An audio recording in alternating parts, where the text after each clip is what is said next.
it is made to appear as if I just signed the decree and said, I impose martial law on each and every one of you. No. I asked the legislature to please pass a law proclaiming martial law because there was anarchy in the country. Now, let me say this. The opposition was strong. And they were members of the Security Council, and somehow they had adopted a resolution which required that there be a unanimous vote for the armed forces to be able to move. And therefore, the armed forces was immobilized. At the same time, I asked the opposition party to come and join me in a coalition government. I offered one half of the cabinet. And of course, they laughed at me and said, why should we join you? We're going to take over the government. By the time you are through with the exercise, you're dead, politically and otherwise. So, and they refused to join me. I asked the advice of the judiciary. I asked the Supreme Court justices, the Court of Appeals justices, and the members of the private sector. And all of them told me there's only one man who can proclaim martial law, and that is the president. And you are it. You are the only one who can proclaim martial law. This is why I must carry this particular mark in our history. I could not have transferred it to the legislature. Why? Because the legislature did not have the power. What does the Constitution provide? The President shall be the Commander-in-Chief of the Armed Forces of the Philippines, and he may order the armed forces out to quell any disorder, riot, rebellion, invasion, insurrection, and in case of invasion, insurrection, rebellion, or imminent danger thereof, when the public safety requires it, he may suspend the privilege of the writ of habeas corpus or proclaim martial law throughout the Philippines or any part thereof. What does that provision provide? It provides that only the President can proclaim martial law. I repeat, that is why I have to assume responsibility. And I am not one for shirking duty. The people said there was necessity for proclaiming martial law. And the people said, you are the only official who can proclaim martial law. So I proclaim martial law. And I sincerely believe that it was necessary to proclaim martial law to install order and stability because there was complete anarchy throughout the country at the time. Now, therefore, at that particular period, what was the status of our government? Our government was immobilized, impotent. The armed forces could not move out. The industry was not at all in any way moving. There was no income coming into government. Everybody was running away. They burned the U.S. partly burned the U.S. embassy, tried to burn it anyway. They tried to kidnap the American ambassador. American ambassador was Byron, Ambassador Byron.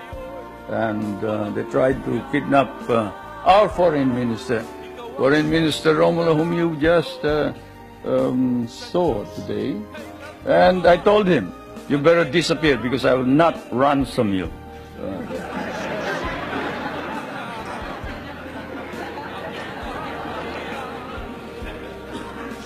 Ask the Senator first, anong recollection nyo and anong comparison ninyo quickly in this first part nung panahon ni Marcos at today?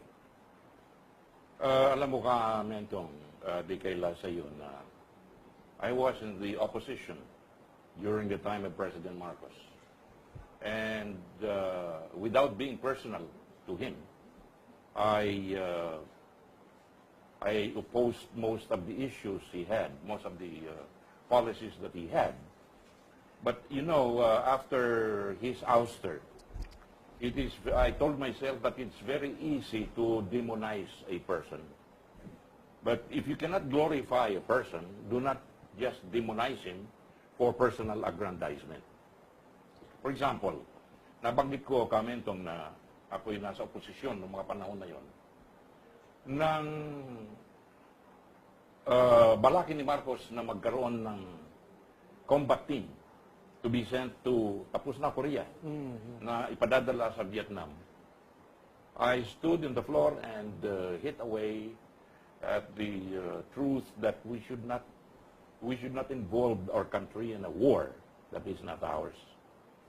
At so maraming mga miyembro ng Kamara, pito lang, ang kumontra doon sa combat team na ipadadala sa Vietnam to go to war side by side with our brother Americans. If you know what I Your mean. brother Americans.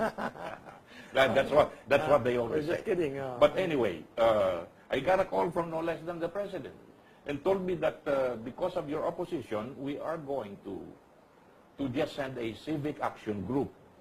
Kaya yung combat team ay naging PhilCAD. Ewan ko lang kung naalala pa. Philippine Civil Action ba? Philippine Civil Action Group PhilCAD. na pinadala sa Vietnam. Alam mo ba yun, James? Richard? Hindi pa. So matuto tayo kay Senator Velarde. Noon kasing giyera sa Vietnam, tayo, nakipaglaban tayo sa kaaway ng Amerika. Maski hindi naman talaga natin kaaway. Pero, Senator, we should note there, with your input, Marcos having to play diplomatic politics with the United States, which is still the power in the region then and even to a great extent today. He balanced it with your help. Instead of a combat team, he found an excuse to tell the Americans, look, hanggang civic action group lang kami. Ano? Which was good, which earned goodwill for the Philippines. And for you. That's correct. Diba? Kamentong, alam po ninyo, yun si Marcos sinasabi na kung anong gusto niya, siya masusunod. He was very legalistic.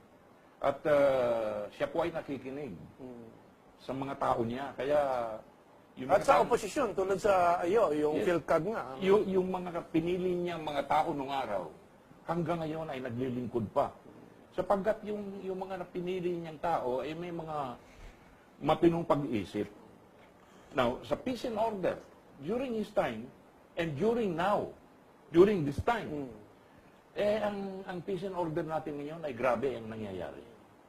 Kung ikukumpara natin yan sa peace and order nung araw, ang peace and order nung araw talagang meron tayong katahimikan.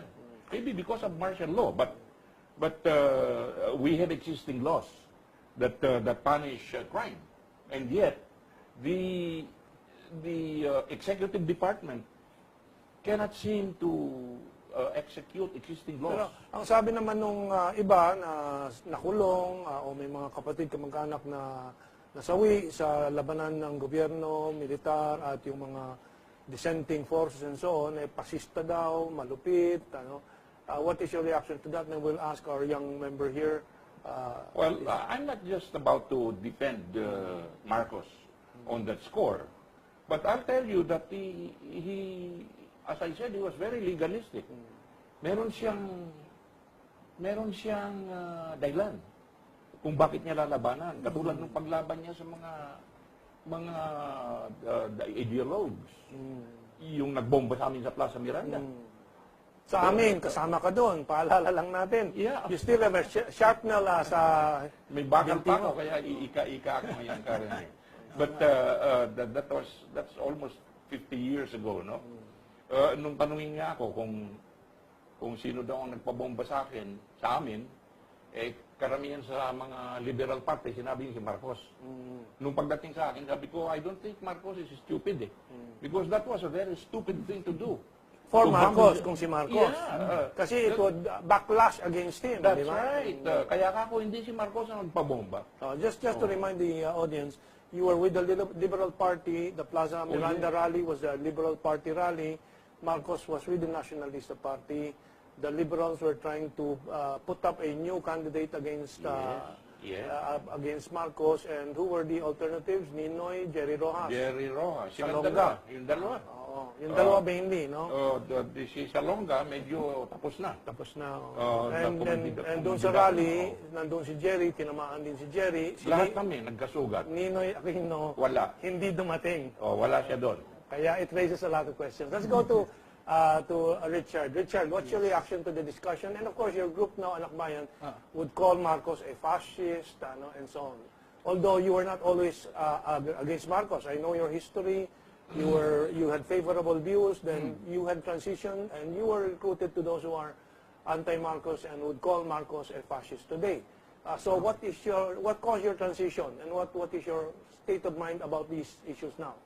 Well, sa akin, well, yung noon, di ba, hindi man ako yung, tawag dito, yung anti, yung hardcore na anti. Kasi, mostly, mga binabasa ko noon, mga resources sa internet, ganyan.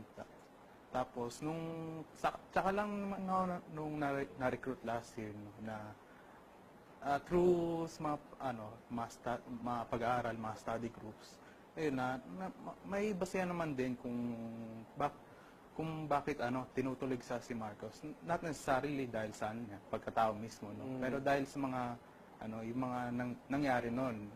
Maliban na lang yung mga nabanggit kanina.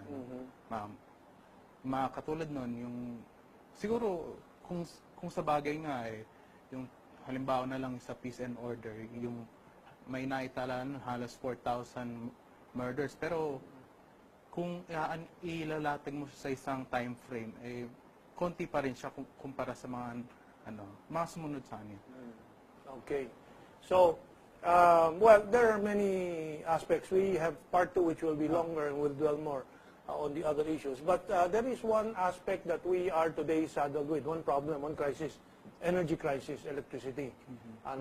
And one of the crown jewels of the Marcos administration in terms of energy development was the Bataan nuclear power plant, which was eventually cancelled. I prepared an audio of Marcos's last conversation, I think, with Cory Aquino by phone. Si Marcos nasa Makiki Heights na sa Hawaii, pero tumawag pa siya to make one appeal. So let's listen to this appeal. I was trying to look for a version na walang music, no? Pero I just got this from the YouTube, so may counting music, but the important thing is yung message ni Marcos. So let's make sure the audio is loud enough, no, para maintindihan ng audience natin. So let's roll that.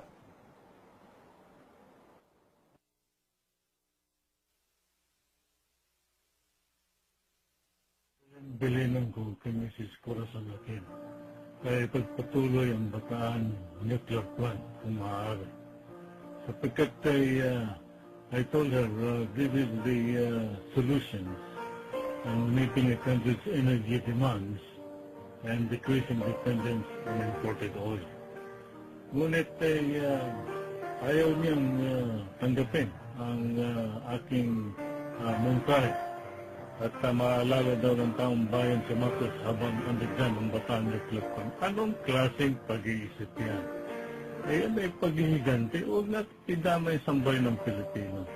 Kanya balang araw, makikita ninyo, 20 years from now, baksak na ang Pilipinas.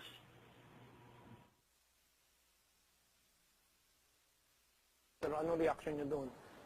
Alam po ninyo, marami akong natatanggap na messages sa akin at sulat sa aking kahapon lamang every Saturday and Sunday. Anong station niya? DCBB every Saturday and Sunday. What time? 1:30. Marami akong natatanggap na mungkahi na kung pwede daw buksan ang Bataan nuclear plant. Wala akong masagot sapagkat alam kong maraming ayaw diyan at saka ang kasalukuyang administrasyon alam kong ayaw diyan. So wala akong masagot diyan. Pero kung ako tatanungin ninyo, ang nuclear plant ay kailangan na kailangan. Okay. Sapagkat kailan mauubos ang langis natin sa ilalim ng lupa, hindi natin alam. Okay. Ang nakikinabangan ng langis natin, ibang bansa ang nakikinabang ngayon. Maraming issues, technological and so on sa nuclear power, but I think the real issue there is yung paghahanda sa power needs ng bansa, di ba?